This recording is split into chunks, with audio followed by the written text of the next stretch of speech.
नमस्कार, welcome back to my YouTube channel. चलिए आज हम लोग देखते हैं अध्याय 3 का प्रश्नावली 2। लेकिन इसको चालू करने से पहले एक चीज और बताना चाहूंगा आप लोगों को। इनसे पहले हम पहाड़ा देख लेते हैं, ठीक है। कम से कम 10 तक तो होना ही चाहिए। उसके बाद वर्ग, उसके बाद घन, क्योंकि हम मान रखते हैं तो हमें आवश्यकता होती है, या गुणनखंड करते हैं तो भी हमें पहाड़ों की आवश्यकता होती है। तो हम इनसे पहले हम पहाड़ा देख लेते हैं, उसके बाद इसको हल करेंगे, ठीक है। चलिए आगे देखते हैं अब हम लोग पहाड़ा, ठीक है। ये भी बहुत जरूरी है आपको हल करने के लिए कि पहाड़ा आपको आना चाहिए गुणनखंड करने के लिए। यहाँ पर मैंने 1 से लेके 12 तक का टेबल लिख दिया है, ठीक है। इसके आगे का टेबल हम कल लिखेंगे 13 से लेके 20 तक। आपको कम से कम 20 तक तो टेबल याद रहना ही चाहिए, ठीक है। इतना तो कर ही सकते हो। चलिए मैं आप लोग को कुछ और बताता हूँ वर्ग के बारे में और घन के बारे में, क्योंकि हम यदि मान रखते हैं तो हमें वर्ग की भी आवश्यकता होती है और घन की भी, ठीक। चलिए देखते हैं आगे। इसी संख्या का निकालेंगे, ठीक है। मान के चलो हमें 1 का वर्ग निकालना है, तो 1 का कितना होता है? 1 ही होता है। 2 का, इसको ऐसे करके कर सकते हो, 1 का वर्ग 1 ही होता है। उसी प्रकार 2 का वर्ग कितना होता है? 2 दूनी 4। उसी प्रकार 3 का वर्ग हो जाएगा आपका 3 गुणी 3 बराबर 9, ठीक है। अब तो निकलना ही जाएगा। 4 का कितना होगा? 16। 5 का सीधा कितना हो जाएगा? 25। 6 का 36। 7 का कितना होगा जी? 49। और 8 का 64। फिर 9 का 81। और फिर 10 का कितना हो जाएगा आपका? हो जाएगा आपका 100। बड़ा ही आसानी से छोटे छोटे वर्गों को याद कर सकते हो। इसका आगे 11 से 20 तक मैं कल बता दूंगा। आज बस इतना कर लो, एक दिन में करोगे तो ज्यादा हो जाएंगे। उसके बाद चलिए देखिए आप लोग घन। चलो घन के बारे में भी देख लेते हैं। 1 का घन अर्थात 1 गुणित 1 गुणित 1 बराबर 1। 2 का घन बराबर 2 गुणित 2 गुणित 2 बराबर 2 दूनी 4, 4 दूनी 8। इतना समझ में आ रहा है ना? ऐसे ही निकालिएगा। 3 का घन होता है आपका 27। उसके बाद 4 का घन होता है आपका 64। उसके बाद 5 का घन होता है आपका 125। 6 का घन होता है आपका 216। 7 का घन हो जाता है जी आपका 343। और 8 का घन हो जाता है आपका 512।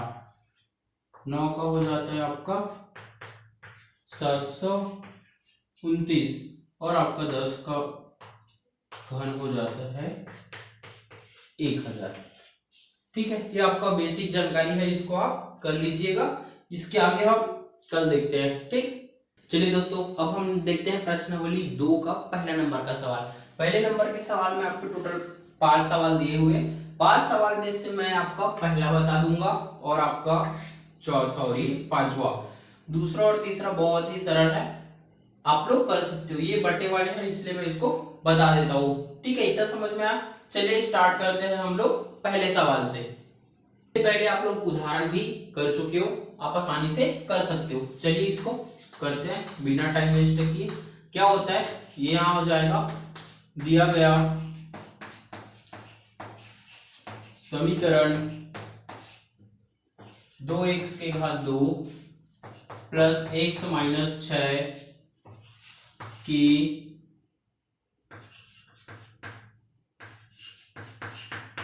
बायां पक्ष में 2x के घात 2 प्लस x माइनस 6 तथा दायां पक्ष में 0 है, तो समीकरण के बायां पक्ष में x बराबर 2 रखने पर। ठीक है, इतना आप उदाहरण में भी लिखते हो। चल यहाँ पे देखिए, यहाँ पे हमने x बराबर 2 रखा, ये पहला सिचुएशन और ये दूसरा सिचुएशन। आप इसको एक एक करके रखोगे और यदि हल करने के बाद 0 आ गया तो समीकरण का मूल है, यदि नहीं आया तो समीकरण का मूल नहीं है। चलिए इसको करते हैं।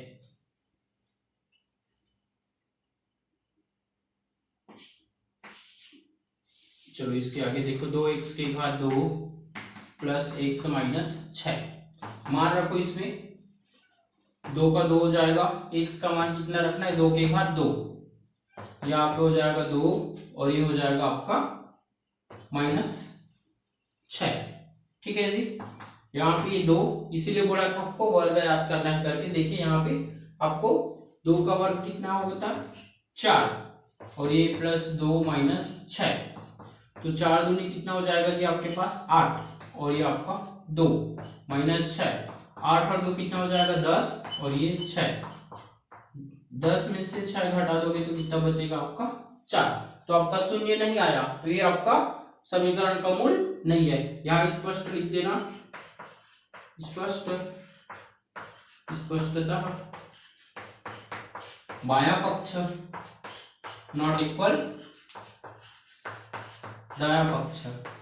कहने का सिंपल अर्थ है आपका बायां पक्ष और दायां पक्ष आपस में बराबर नहीं है। तो इसके आगे इसके नीचे लिख दीजिएगा, अतः x बराबर 2 समीकरण का मूल नहीं है। इतना करने के बाद आगे देखिएगा, यहाँ पे हम x बराबर माइनस 3/2 रखेंगे। ठीक है, इसको नोट कर लीजिए, फिर आगे बताते हैं। ठीक, समीकरण के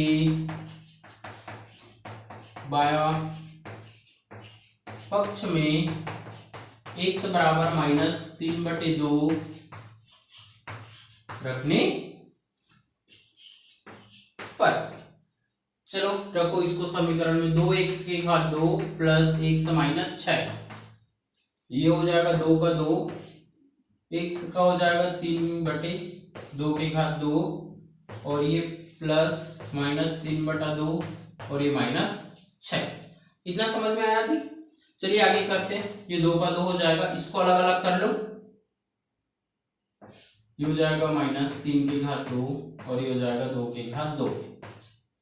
ठीक है, ये हो जाएगा प्लस माइनस का हो जाता है माइनस 3/2 माइनस 6, यहाँ पे हो जाएगा 2।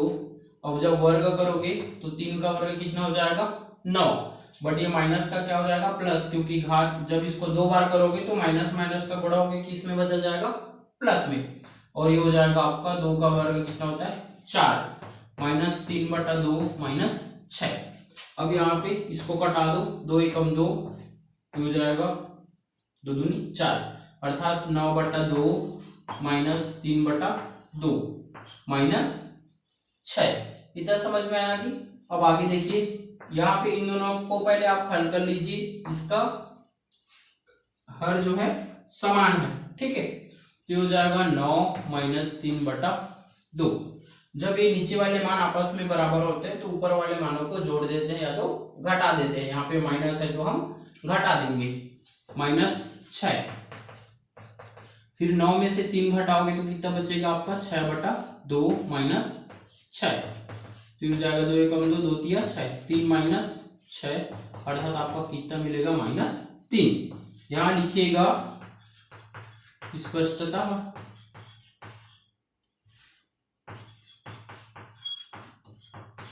बायां पक्ष नॉट इक्वल दायां पक्ष। इतना आसानी से समझ में तो आ रहा होगा। ठीक है, चलिएगा, अतः x बराबर माइनस 3/2 समीकरण का मूल नहीं है। ठीक है जी, आगे करते हैं हम लोग सवाल नंबर 4। ठीक है, सेम वैसे ही मान रखना जैसे उसमें रखे थे पिछले सवाल में। ठीक है, यहाँ पे आ जाएगा दिया गया समीकरण 4x के घात 2 माइनस 9x बराबर 0 में बायां पक्ष 4x के घात 2 माइनस 9x तथा दायां पक्ष 0 है। तो ठीक है, यहां पर अब सीधा समीकरण के बायां पक्ष में x बराबर 0 रखने पर, इतना तो हमने पिछले सवाल में भी लिखा था। चलिए मान रखते हैं, हो जाएगा 4x के घात 2 माइनस 9x। x का मान हम पहले ही दे दिया गया है 0, ये पहला वाला, ठीक है। तो हो जाएगा 4 0 के घात 2 माइनस 9 और ये हो जाएगा 0, 4 का तो 4, 0 का कितना भी वर्ग कर लो क्या आता है 0 ही, और ये आपका 9 से, चलो इसको भी यहीं पे रहने दो 0। अब 0 के साथ किसी संख्या को गुणा करते तो आपको 0 ही मिलता है, और ये हो जाएगा आपका 0, तो आपका 0 ही मिलेंगे। यहां स्पष्ट लिख देना, स्पष्टता बायां पक्ष बराबर दायां पक्ष, इतना समझ में आया। अतः x बराबर 0 समीकरण का मूल है। चलिए आगे देखते हैं। समीकरण की बायां पक्ष में x बराबर 9/4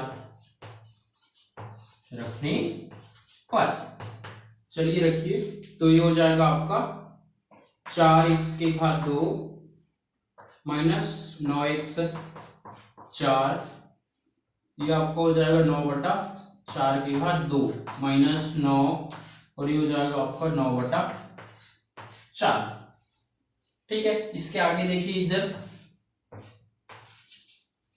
4 का तो रहेगा ही रहेगा, गुणा ये हो जाएगा 9 का वर्ग, नीचे 4 का वर्ग हो जाएगा, और ये जब भी कोई संख्या बटे में है अंश और हर के रूप में, और यदि दूसरा संख्या अंश और हर के रूप में नहीं है, केवल अंश के रूप में है, मतलब एक ही है, उसी स्थिति में वह संख्या ऊपर वाली संख्या से गुणा होता है। इस चीज को याद रखिएगा। तो हो जाएगा 9 × 81/4, इसमें ये हो जाएगा 4 × 9 का वर्ग होता है 81, और नीचे 4 चौके 16 माइनस 81/4।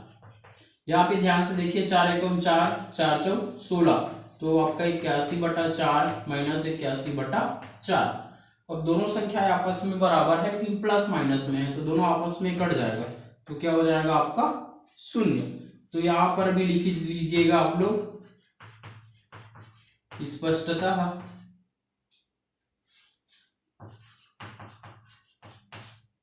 बायां पक्ष बराबर दायां पक्ष। अंतिम में लिखिएगा, अतः x बराबर 9/4 समीकरण का मूल है। इतना समझ में आया। अब हम लोग देखते हैं 5वें नंबर का सवाल, ठीक है। ये भी सेम उसी प्रकार का बनेगा आपका। यहां पे लिखिएगा, दिया गया समीकरण x के घात 2 माइनस 3 करनी 3x प्लस 6 बराबर 0 में बायां पक्ष x के घात 2 माइनस 3 करनी 3x प्लस 6 तथा दायां पक्ष शून्य है तो इतना तो हम सभी सवालों में लिखते हैं। आगे हो जाएगा आपका समीकरण की बायां पक्ष में x बराबर करनी 3 रखने पर। ठीक है, आगे देखिए रखते हैं हम लोग मान। ये हो जाएगा x के घात 2 माइनस 3 करनी 3 और ये हो जाएगा x प्लस 6 मान रखो। ये हो जाएगा x का मान करनी 3 के घात 2 और ये हो जाएगा माइनस 3 करनी 3, x का मान हो जाएगा यहाँ पे करनी 3 और ये हो जाएगा आपका प्लस 6। चलिए इसको हल करते हैं। ये हो जाएगा देखो घात और ये जो करनी होती है आपस में कट जाती है, पहले भी हमने करके देख लिया है। तो आपके सब क्या बचते हैं संख्या, इधर भी 3। देखो जब भी दो करनी आपस में गुणा होता है तो क्या बचता है उसकी संख्या, ये हो जाएगा प्लस 6। ये हो जाएगा 3 दिया कितना हो जाएगा जी आपका 9 और ये आपका 6। देखो ये प्लस है और इसके सामने कुछ नहीं, मतलब प्लस ही लेके चलते तो ये भी दोनों जुड़ जाएगा। तो 6 और 3 कितना होगा 9 और ये आपका 9। तो हो जाएगा प्लस माइनस में कट जाएगा, आपका क्या आएगा 0। यहां लिखिएगा जब भी 0 आता है स्पष्टता बायां पक्ष बराबर दायां पक्ष। ठीक है, उसके बाद यहां पे लिखिएगा अतः x बराबर करनी 3 समीकरण का मूल है। इतना समझ में आया जी। चलिए अब हम इसका दूसरा भाग देखते हैं। ठीक है,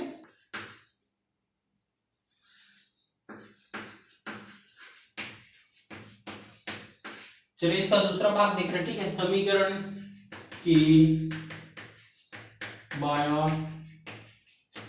पक्ष में x बराबर -2 करनी 3 रखने पर। ठीक है, चलिए रखते हैं।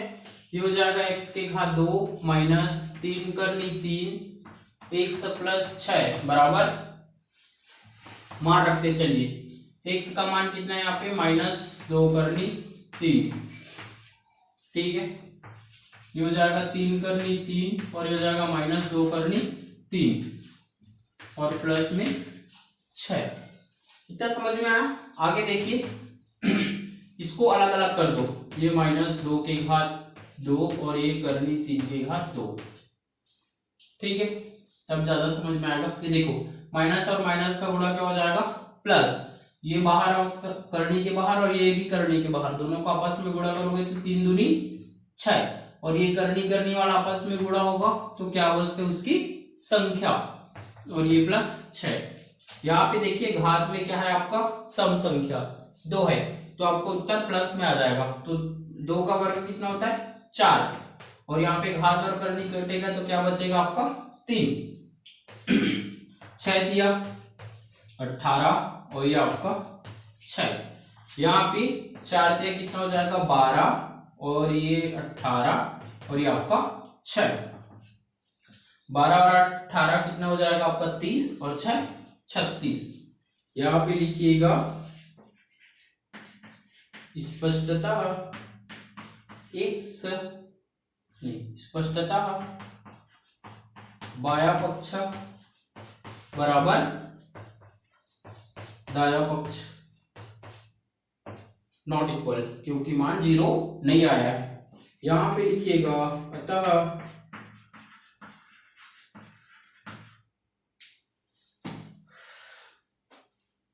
यहां पे लिखिएगा अतः x बराबर -2 करनी 3 समीकरण का मूल नहीं है। ठीक है, इतना समझ में आया। चलिए यहाँ पर हम लोग देखेंगे आपका सवाल नंबर 2। इनसे पहले हम उदाहरण भी देख चुके हैं कि हम मान कैसे निकालते हैं। ठीक है, आपको बोला गया है समीकरण का मूल ज्ञात कीजिए। ठीक है, इसमें हम 1-2 करेंगे, बहुत ही आसानी से आप लोग कर लोगे। मैं यहाँ पे आपका दूसरा करा के दे दूंगा और ये आपका तीसरा और ये आपका चौथा। 3 सवाल मैं कर दूंगा, बाकी आप लोग करिएगा। इसको रहने दे, मैं चालू करता हूँ। ठीक है, यहाँ पे देखिएगा हल दिया है करके पहले लिख लेना, दिया है। यहाँ पे मैं दूसरा बना रहा हूँ, इस चीज को याद रखना, पहले लिख लो। दूसरा क्या दिया आपका 2x प्लस 3 और ये आपका दिया है 3x माइनस 7 बराबर क्या दिया है 0। देखो जो कोष्टक के अंदर रहता है वो पहला पद हो जाता है, जो दूसरा कोष्टक के अंदर रहता है वो दूसरा पद। तो हम इसको एक एक करके करते हैं। ये हो जाएगा 2x प्लस 3 बराबर 0 या 3x माइनस 7 बराबर 0। इतना कर लोगे ना। इसके बाद यहाँ पे ये हो जाएगा 2x, ये प्लस है पक्षांतर हो जाएगा तो माइनस में चला जाएगा। फिर ये x, 2 अभी x के साथ गुणा में है, पक्षांतर करोगे तो भाग में चला जाएगा। अर्थात कहने का सिंपल अर्थ है x का मान कितना है -3/2। चलो इधर भी हल कर देते हैं। ये हो जाएगा 3x, ये माइनस में इधर आके क्या हो जाएगा प्लस, तो x बराबर आपका आ जाएगा 7/3। ठीक है, अतः समीकरण के मूल -3/2 और 7/3 प्राप्त होंगे। चलो इधर लिख देता हूं। अतः समीकरण के मूल x बराबर -3/2 और 7/3 प्राप्त होंगे। ये हो गया आपका आंसर। सिंपल है। एक जो भी मान रहेंगे, एक पद रहेंगे या 2 पद, उसको आप सिर्फ 0 से तुलना करोगे और x का मान निकालना है। इतना समझ में आया। हल दिया है x माइनस 7 के घात 2 बराबर 0। अब जैसे घात में है तो इसको 2 बार लिख दो। पहले x माइनस 7 और ये हो जाएगा x माइनस 7 बराबर 0। अब सेम वैसी जैसे अभी किए थे वैसी करिएगा। x माइनस 7 बराबर 0 या x माइनस 7 बराबर 0। तो x का मान माइनस इधर आकर क्या हो जाएगा प्लस, इसमें भी x का मान माइनस इधर आकर क्या हो जाएगा प्लस। अतः समीकरण के मूल x बराबर 7 और 7 प्राप्त होंगे। बड़ी आसानी से कर सकते हो। चलिए यहाँ पर भी एक दिया है चौथा, x के घात 2 माइनस 11x बराबर 0। तो जब इस प्रकार का हल सवाल दिया है तो यहाँ पे लिखिएगा दिया है x के घात 2 माइनस 11x बराबर 0। जब भी ऐसे सवाल दे तो हमें उभयनिष्ठ देखना है। ठीक है, उभयनिष्ठ मतलब ऐसे सवाल जो दोनों में हो। तो यहाँ पे भी x है, यहाँ पे भी है, x को निकाल लो बाहर। आपका इसमें डबल x है, एक x निकल गया तो एक x अंदर बच जाएंगे और इसमें x निकल गया तो संख्या बचेगा। इतना समझ में आया। अब यहाँ पे ये पहला पद और ये दूसरा पद तुलना करो। x बराबर 0 या x माइनस 11 बराबर 0। अब इसके बाद तो आप लोग आसानी से कर सकते हो। बाकी जो सवाल बचे आप लोग होमवर्क करके करिएगा, बताइएगा कि कमेंट में क्या आएंगे।